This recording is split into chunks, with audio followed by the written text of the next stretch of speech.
Picture the scene. Rome in the year 67 AD, the eternal city at the height of its splendor.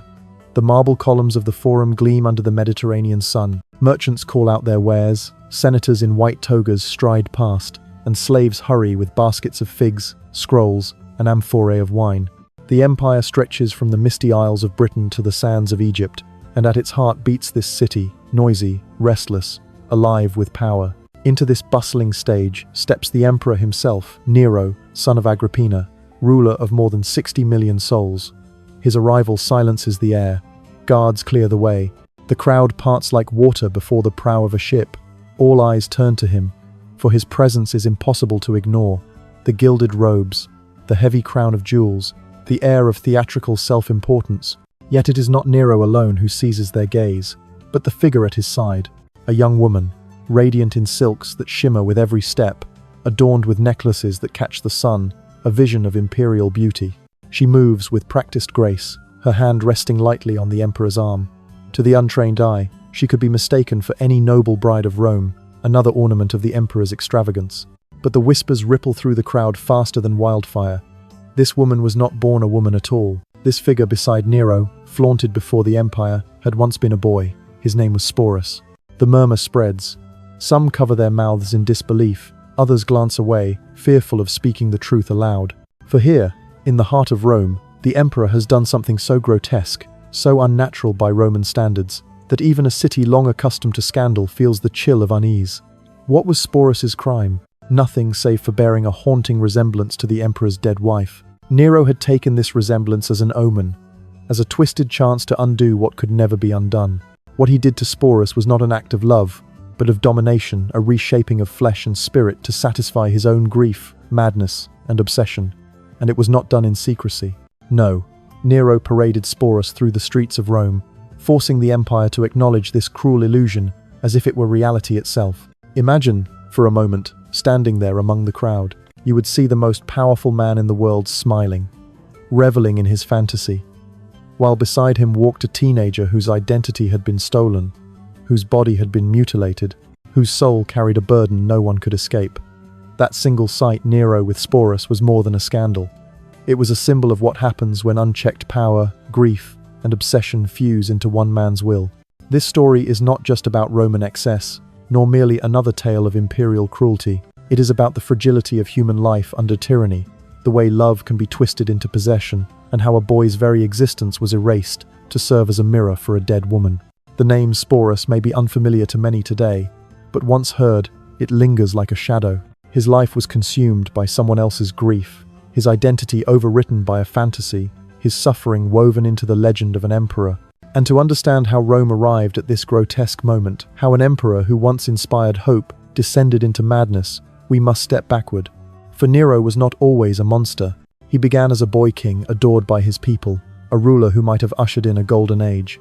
But something broke inside him, and from that fracture spilled every cruelty to come. The tragic story of Sporus begins not with his own birth, but with the life and death of the woman he was forced to replace, the Empress Poppaea Sabina. Before we follow Sporus into the nightmare that became his existence, we must first understand her, the woman whose beauty enthralled an emperor, whose independence enraged him, and whose violent death set the stage for one of history's most disturbing transformations. Before the darkness, before the whispers of cruelty and madness, there was hope. When Nero Claudius Caesar Augustus Germanicus first ascended to the throne in 54 AD, he was just 16 years old, a boy standing at the head of the most powerful empire on earth. Rome had endured emperors of iron fists and bloodied hands. Tiberius with his cold paranoia, Caligula with his insanity, Claudius with his awkward shrewdness. By comparison, Nero seemed almost a gift from the gods, young, handsome, and unburdened by years of political rot. In the first years, Rome believed it was witnessing a golden dawn. Nero slashed oppressive taxes that had drained the poor, sponsored festivals and games that filled the city with laughter, and even opened the doors of the palace to hear petitions directly from his people. Citizens saw not a distant ruler, but a man who seemed to understand them. When he performed in public singing, reciting poetry, even appearing on stage, many in the crowds felt a strange closeness to him. They whispered that perhaps this emperor was different, one who loved art as much as power. To the Senate, this theatrical streak was alarming. Dignified senators frowned at the notion of an emperor strumming a lyre or acting before commoners.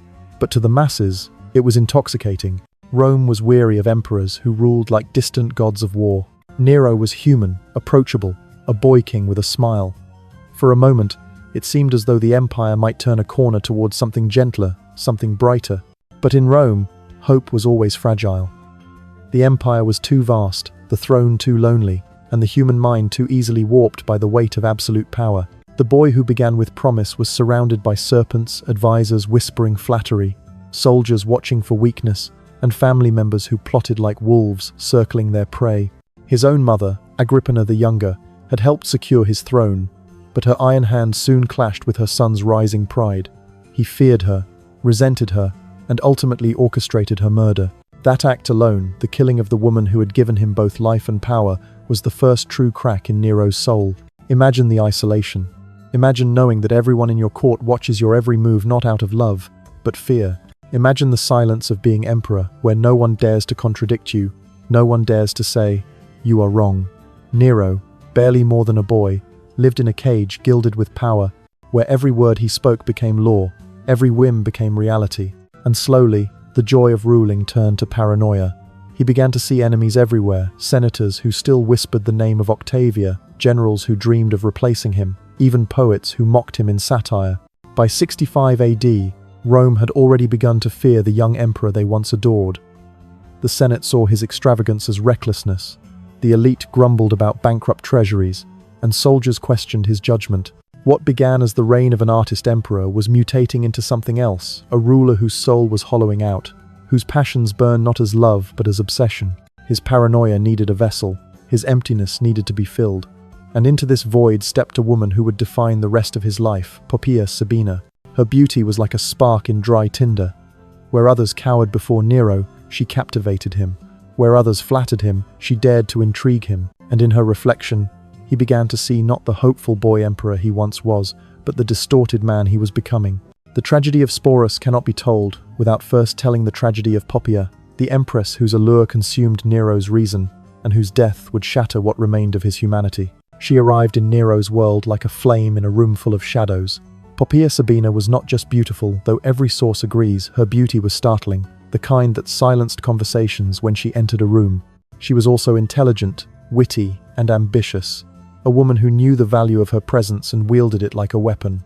At the time Nero first laid eyes on her, he was already married to Octavia, the daughter of the revered Emperor Claudius. Octavia was dutiful, loyal, but cold in the eyes of many. Their union was the kind of political arrangement Rome had always known, a marriage of dynasties, not of hearts. Octavia's quiet demeanor and reluctance to engage in the theatrics of court life bored the young emperor. She was safety when Nero craved fire.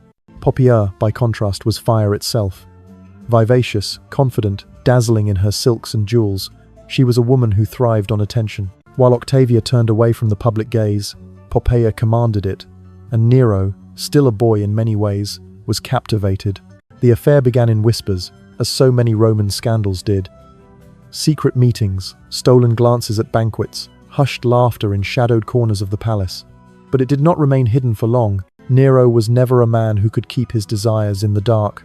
His obsession with Poppaea grew so quickly, so brazenly, that soon the entire city knew. The senators muttered in disapproval. Octavia wept in private, but Nero did not care. For him, Poppaea was not simply a mistress. She was an intoxicating vision of what his life could be, filled with pleasure, beauty, and adoration.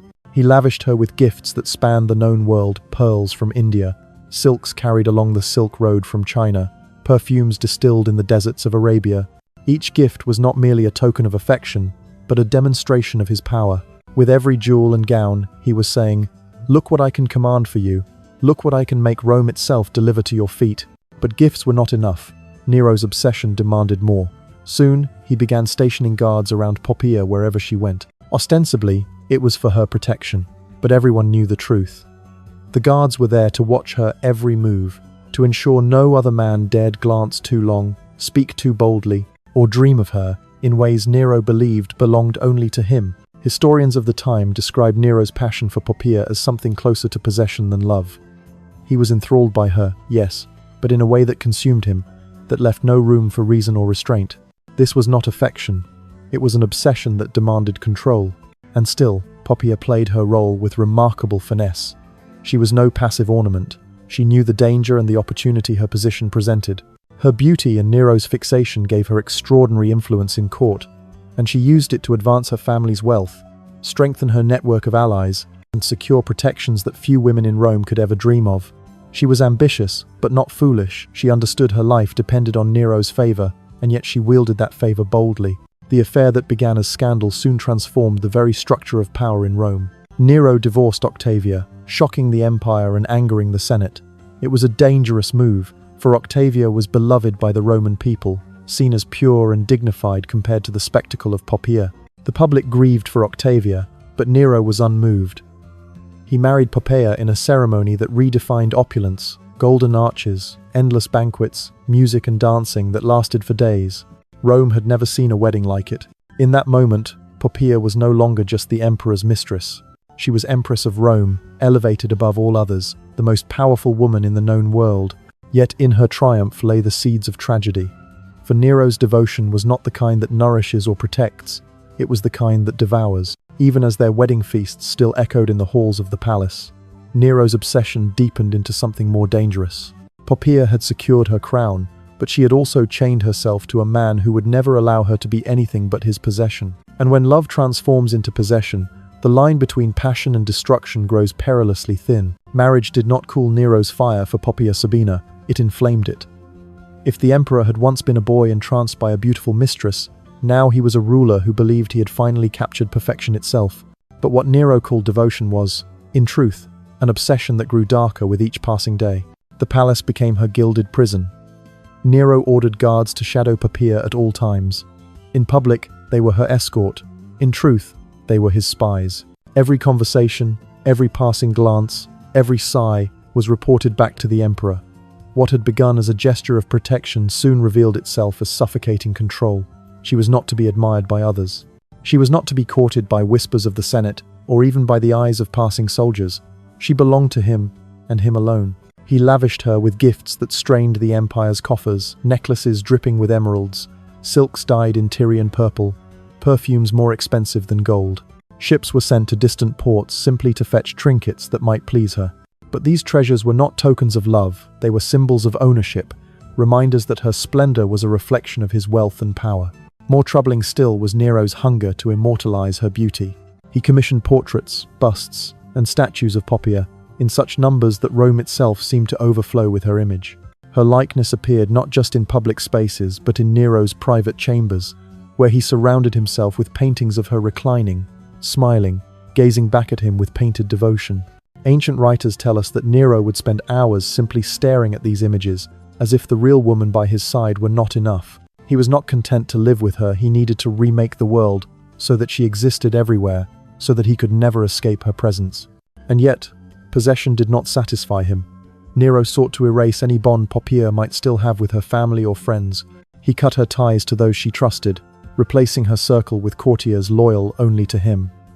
At banquets, her attendants were chosen by the emperor.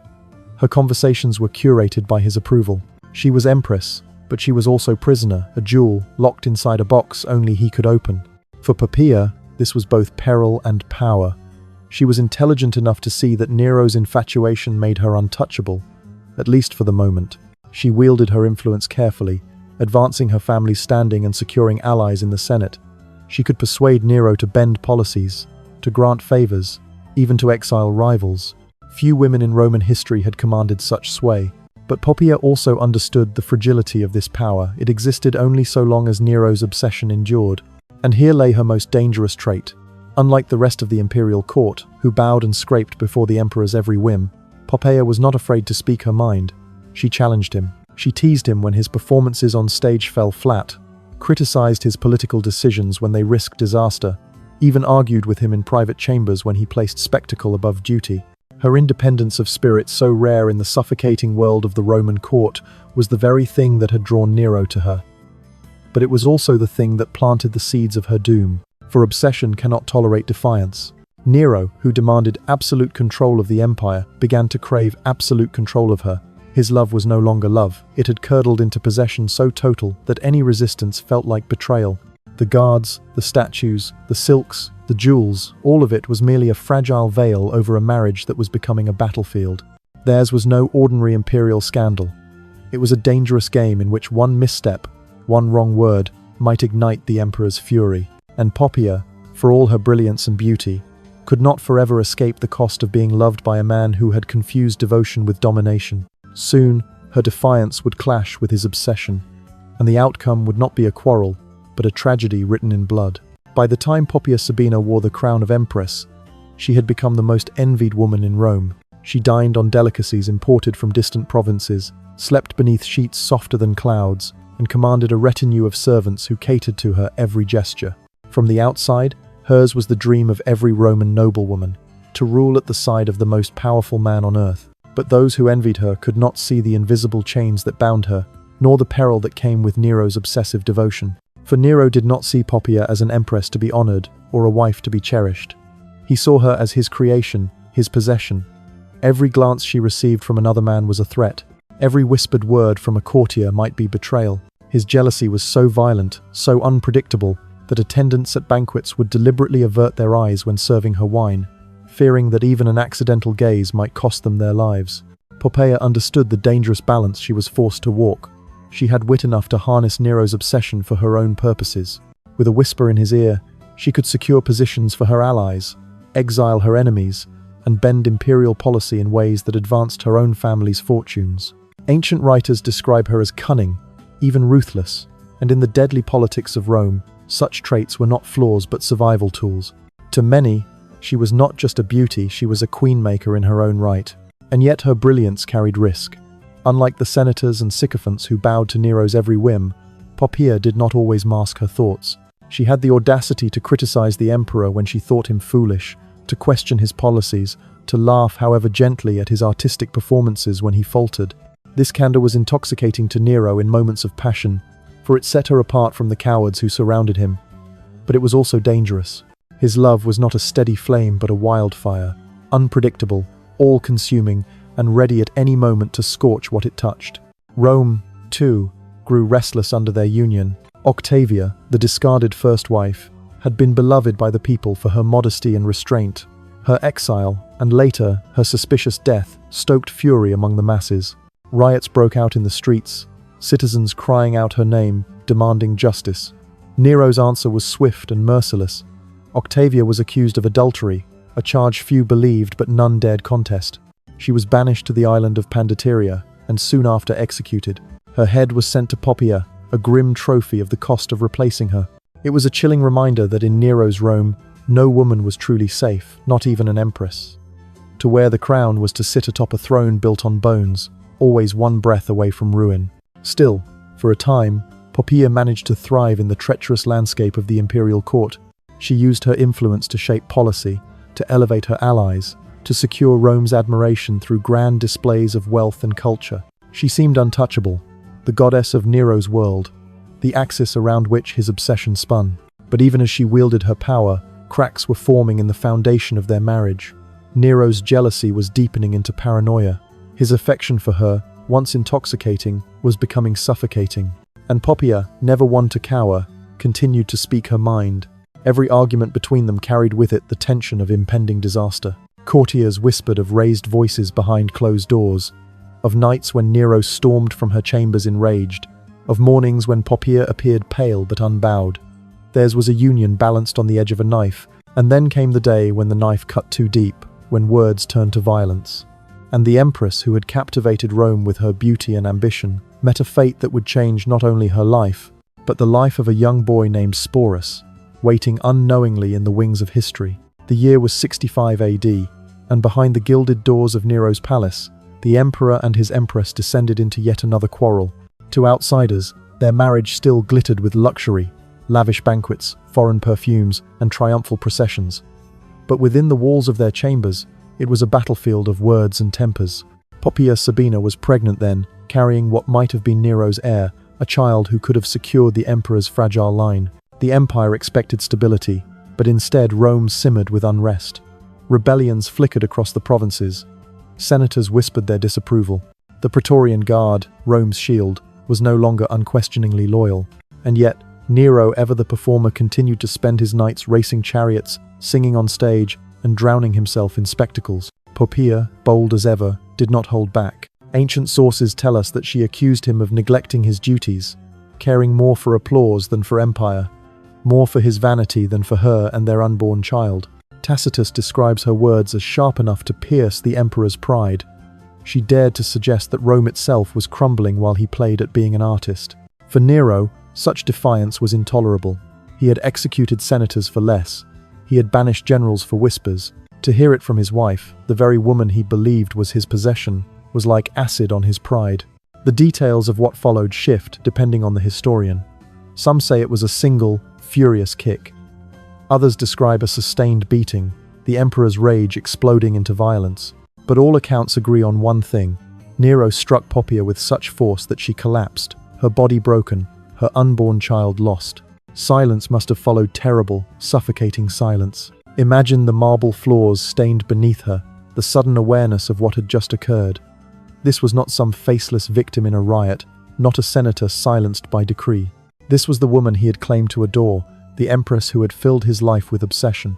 And in that moment, Nero realized what he had done. The man who commanded 30 legions, who could order the death of any Roman with a word, now wept and begged like a child. Ancient writers describe him throwing himself upon her body, crying out, ordering her to live as if imperial power could command death itself. He summoned Rome's best physicians, threatening them with torture if they failed, bribing them with riches if they could undo the irreversible. But the damage was too great. Poppaea Sabina died within hours. With her perished the unborn child who might have been the heir to Rome's empire. The palace must have echoed with the sound of despair that night. Nero had killed not an enemy, but the center of his world. Yet even in his grief, his madness began to reveal itself. For grief did not humble him, it warped him. Instead of accepting the reality of her death, Nero began to rewrite it. He ordered that Poppaea not be cremated, as Roman custom demanded, but embalmed like an Egyptian queen. He commissioned a tomb more splendid than those of his ancestors, declaring her a goddess and demanding a cult be established in her honor. Senators, courtiers, and priests were forced to honor the fiction, bowing before her likeness, offering sacrifices as though she still lived. In public, the empire mourned with feigned solemnity. In private, Rome whispered in horror. They had seen emperors kill before, but to murder a wife in a fit of rage, then enshrine her as a divine being, was something darker, something grotesque. For Nero, Poppaea's death was not the end of love. It was the beginning of madness. He spoke to her embalmed body as if she answered, left her seat empty at banquets as if she might walk in, and commanded his courtiers to address her in the present tense. To contradict the illusion was to invite exile or death. It was in this fever of grief, denial, and obsession that the emperor's gaze first fell upon Sporus, a young boy whose face bore a chilling resemblance to the woman he had just destroyed. And so the nightmare began anew. Poppaea Sabina was gone, yet Nero could not, or would not, accept it. For most Romans, death was final, a passage into memory and the underworld. But for the emperor, who held absolute command over armies, treasuries, and lives, acceptance was impossible. He had built a world where his will was law, where every whim bent reality itself. How then could he accept that even an emperor's command could not recall the dead? So he refused. Instead of allowing Poppaea's body to be cremated, as Roman custom demanded, he ordered her embalmed in foreign oils and encased in a sarcophagus fit for a goddess. He commissioned a tomb of dazzling extravagance, its marble columns gleaming brighter than those of his ancestors, as if to outshine death itself. He decreed her divine, a goddess whose cult would be worshipped across the empire.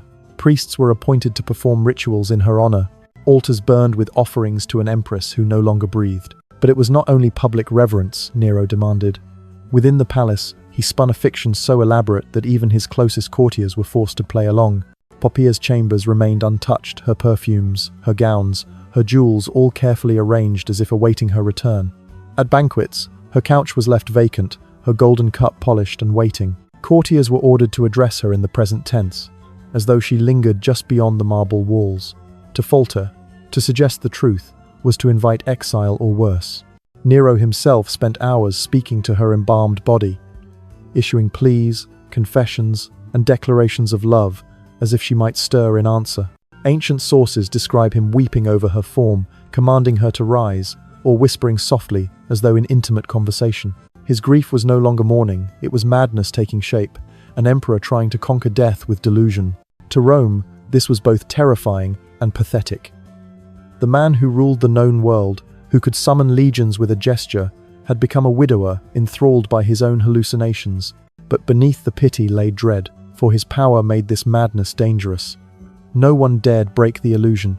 No one dared tell the emperor that the woman he loved was gone. And yet, grief alone did not satisfy his twisted imagination. The emperor began to see signs everywhere, as if fate itself mocked him with reminders of what he had lost. Among the servants and freedmen of the palace was a youth whose face echoed Poppaea's beauty-delicate features, soft eyes, a fragile grace that mirrored the empress in life. His name was Sporus. For Nero, the resemblance was not coincidence. In the fevered haze of his grief, it was destiny. Here, in the boy's face, he believed he saw a way to undo the irreversible. If death had stolen Poppaea, he would summon her back, not in spirit, not in memory, but in flesh.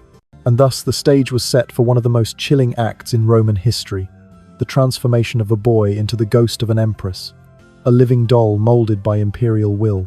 What began as grief had curdled into obsession, and that obsession was about to consume Sporus's life forever. Before he became a name whispered in horror, before his life was reshaped by an emperor's madness, Sporus was simply a boy of the imperial household. Born into slavery, he grew up in the shadow of palaces where marble walls gleamed and every corridor echoed with the footsteps of power. Yet unlike the countless others who toiled unseen, Sporus was marked by fortune or misfortune, depending on how one sees it. At some point in his childhood, he was manumitted, granted the legal status of a freedman. This elevated him above the mass of slaves, yet tethered him completely to the emperor's household. Freedmen of the palace often lived lives of peculiar privilege. Educated in reading, writing, and administration, they served as scribes, secretaries, and chamberlains. Some rose to staggering influence, wielding more power than senators. But the privilege was fragile, dependent on imperial favor. A freedman owed everything to his patron, and everything could be stripped away in an instant. It was within this precarious world that Sporus grew into adolescence. He was perhaps 14 or 15, still on the cusp of manhood when fate or Nero's gaze fell upon him.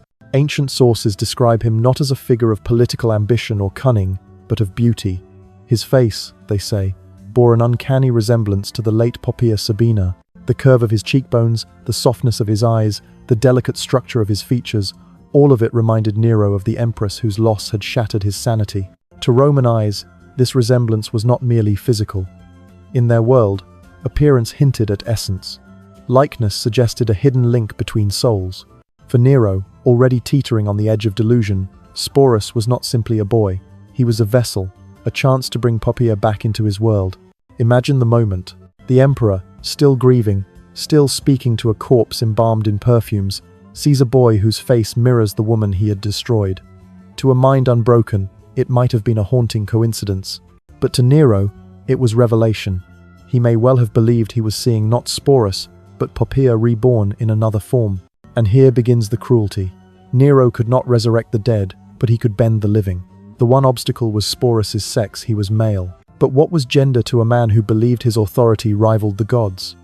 Nero had killed his mother, murdered his wife, silenced senators, and bent an empire to his will. To him, altering a boy's body was no greater offense than commissioning a new statue. Sporus did not yet know the fate awaiting him. He could not have imagined that his resemblance to the dead empress would doom him. Perhaps he felt pride in his position, relief at his education, or even dreams of a quiet life within the palace bureaucracy. But destiny, cruel and merciless, had chosen him. The emperor had fixed his gaze.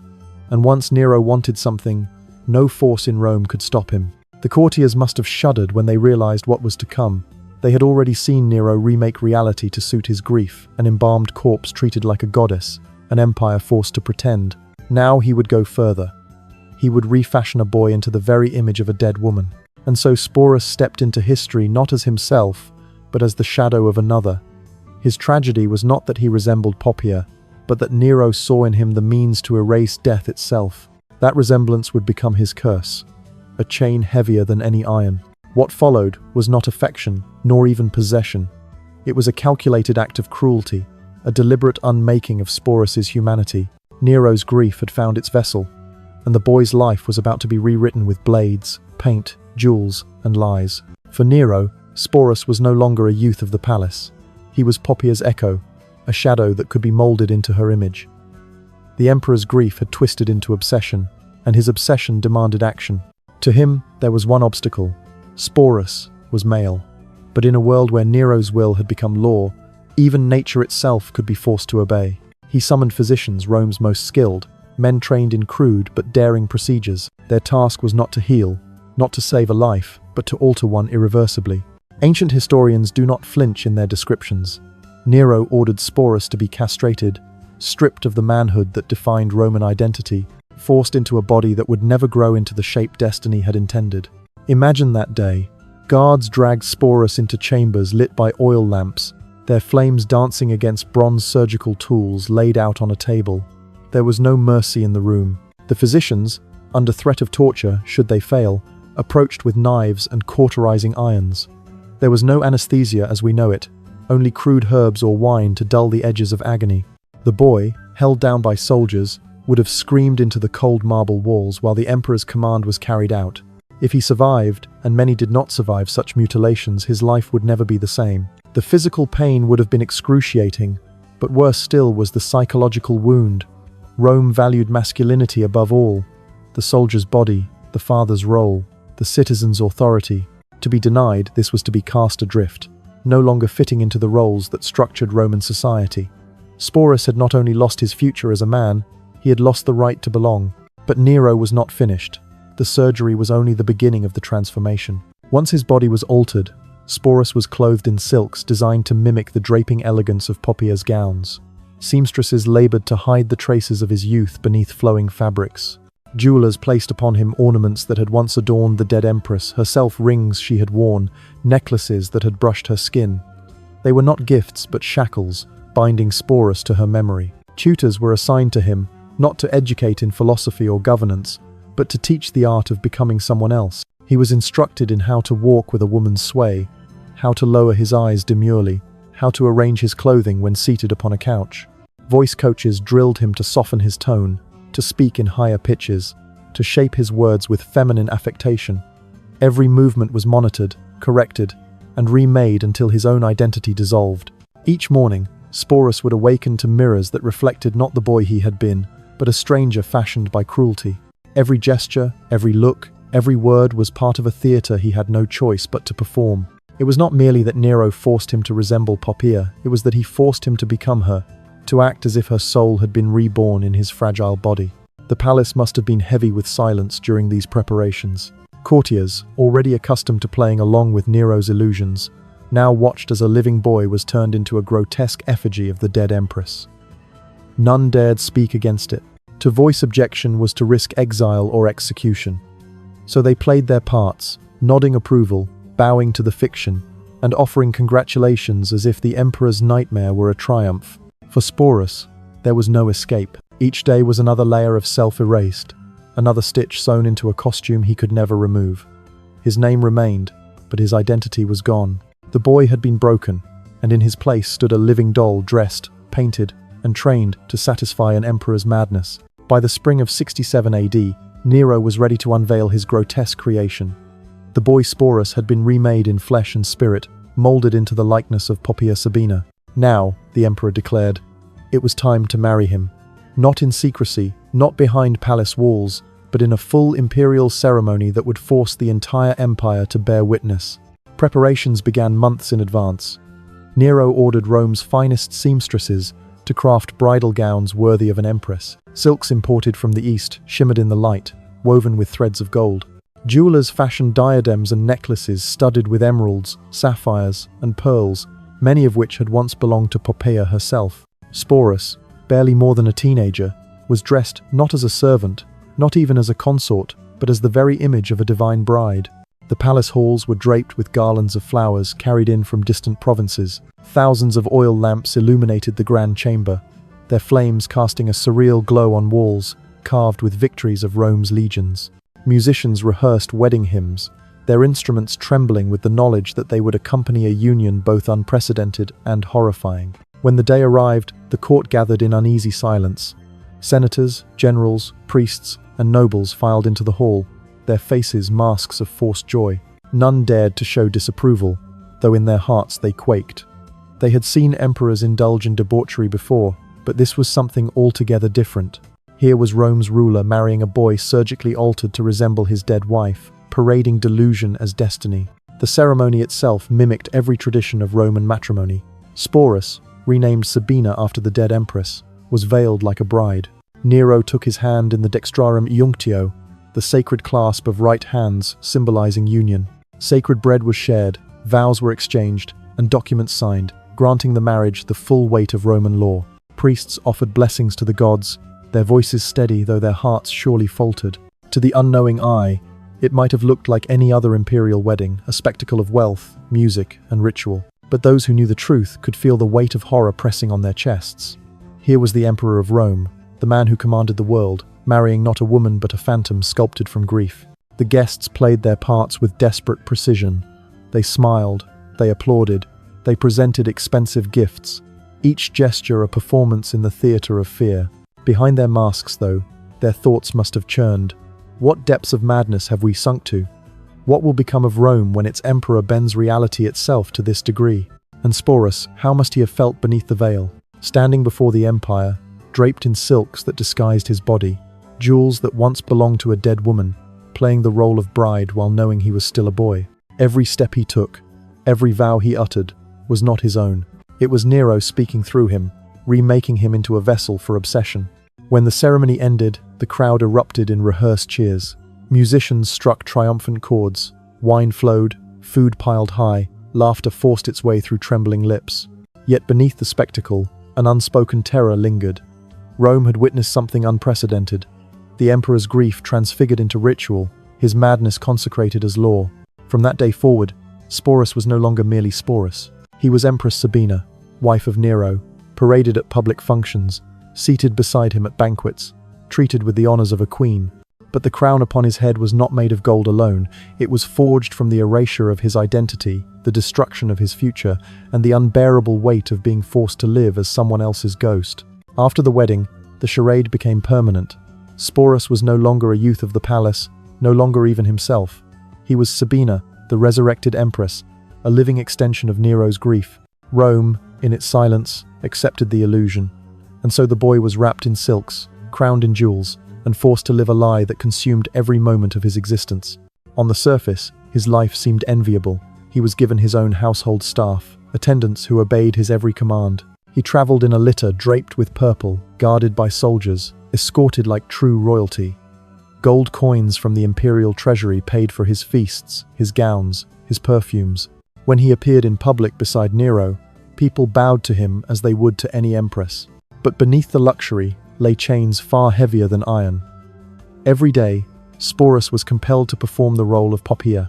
At state dinners, he sat beside Nero, speaking softly, smiling when addressed, raising his cup with grace. At religious festivals, he walked beside the emperor, veiled and adorned, the embodiment of a woman who no longer lived. At night, when the oil lamps dimmed and the palace grew silent, he was still trapped in the illusion, for even in private, Nero insisted on calling him by his dead wife's name, speaking to him as though he were Poppaea herself. It was more than theater, it was delusion. Nero did not simply pretend. He seemed to believe. He reminisced aloud about moments that had never happened. Journeys taken with Poppaea, jokes shared, promises made. Sporus was expected to play along, to nod, to smile, to answer as though those memories belonged to him. Every hesitation risked suspicion. Every slip of the mask might provoke the emperor's rage. And so the boy became an actor in a play that never ended. His survival depended on perfection. He had to remember not only how to walk, how to speak, how to gesture like Poppaea, but also how to be her, how to recall memories that weren't his, how to embody a life he had never lived. To falter was to risk death. To succeed was to erase himself completely. Imagine the psychological torment. Each morning he woke in chambers decorated with Poppaea's favorite perfumes, her statues staring down from alcoves, her jewels laid out on tables. Each mirror reflected not Sporus, but the mask he had been forced to wear. Slowly, day by day, his own identity dissolved, replaced by a phantom. He was not a man, nor a woman, he was a memory, a corpse reanimated by cruelty. And yet, Sporus endured. Ancient sources describe him as skilled in playing the part, anticipating Nero's moods, responding with uncanny precision. Perhaps it was instinct for survival, perhaps sheer will. But behind the mask, he grew increasingly silent, melancholic, his spirit withering under the weight of the performance. The illusion extended beyond Rome. In 66 AD, Nero prepared for his grand tour of Greece, where he fancied himself an artist destined to triumph in the sacred games. Naturally, he took Sporus with him. To the Greeks' heirs of philosophy, theatre, and history, the sight must have been bewildering. The conqueror of their land arriving with a boy, dressed as a woman, introduced as the Empress of Rome. Yet even they were compelled to honor the fiction, for who could defy the emperor of the world? To Nero, it was a triumph. To Sporus, it was exile from himself. A prison without bars, where every eye upon him confirmed his erasure. For nearly 2 years, he lived this way, paraded as empress, smothered beneath luxury that felt more like a shroud. The illusion could not last forever. By 68 AD, Nero's excesses, his cruelty, and his neglect of governance had pushed Rome to the brink. Rebellions broke out across the provinces, the Senate turned against him, and the Praetorian Guard abandoned him. The empire was unraveling, and with it, the fragile theatre that held Sporus's life together. The stage was being set for collapse for Nero, and for the boy who had been forced to live as his ghost. By 68 AD, the empire that Nero had wrapped in silks and songs was tearing apart at the seams. Governors in the provinces rebelled. The Senate, once cowed by fear, denounced him. Even the Praetorian Guard, the emperor's shield, abandoned their loyalty. Rome was done with Nero's spectacles, his endless self-indulgence, his cruel whims. The emperor who had once dazzled crowds with his voice now fled through the streets like a hunted animal. And Sporus, still dressed as the empress, still living the lie, was at his side. Imagine it. The boy, forced into Poppaea's shadow, following the man who had destroyed his life, now running from the empire itself. Nero could not bear to leave him behind. Even in his final hours, he clung to the illusion, as though Sporus were the last piece of Poppaea he could keep. They hid in a villa outside Rome, waiting, hoping for rescue that would never come. Inside, the atmosphere was thick with desperation. Nero alternated between delusions of escape and rehearsals for his own death, demanding that servants prepare funeral pyres or practice the words he might utter as he fell on his sword. When word arrived that soldiers were closing in, the emperor who had once commanded 30 legions chose suicide over capture. On the 9th of June, 68 AD, Nero drove a dagger into his throat with the help of a freedman. His last words, according to legend, were, "Qualis artifex perio?" What an artist dies with me. Rome had lost an emperor, but Sporus had lost something more, the grotesque shield that had both imprisoned and protected him. Now he stood alone, and his fate was even more perilous. For in the aftermath of Nero's fall, Sporus was not free, he was valuable. He was property passed between men who saw him not as a person, but as a trophy of imperial decadence. First claimed by Nymphidius Sabinus, the Praetorian prefect, then by Otho, one of Nero's brief successors, and later by Vitellius. Each treated Sporus not as himself, but as the living ghost of Poppaea. Vitellius, crude and cruel, devised the most horrifying fate of all. He planned to parade Sporus in the arena, forcing him to reenact the myth of Proserpina's abduction, dragged into the underworld, humiliated before thousands. For Sporus, who had endured mutilation, erasure, and years of living as a shadow, this was the final degradation. To be mocked publicly, forced to relive a myth of violation, was more than he could bear. And so, faced with no escape, Sporus made his choice. Rather than submit to the spectacle, he took his own life, likely by poison, sometime in 69 AD. He was no older than 20. In that final act, Sporus reclaimed something that had been denied him since Nero's gaze first fell upon his face: his agency. Death was his only freedom, the only choice left to him in a life where every decision had been made by others. History remembers Nero's madness, his theatrics, his cruelty. But Sporus's story cuts deeper. He was not a general or a senator, not a figure who shaped the empire's destiny. He was a boy caught in the orbit of absolute power, stripped of his identity, forced to live as a shadow, and finally driven to end his own life rather than endure one more humiliation. His name rarely appears in the annals of history, and when it does, it is often as a footnote to Nero's depravity. Yet his story endures as a haunting reminder. Behind every tale of emperors and legions, of power and conquest, there are human lives fragile, silenced, erased. Sporus was one such life. He deserves to be remembered not only as a symbol of imperial decadence, but as a person. A boy who lost everything, yet found in death the one thing his tormentors could not control: his choice.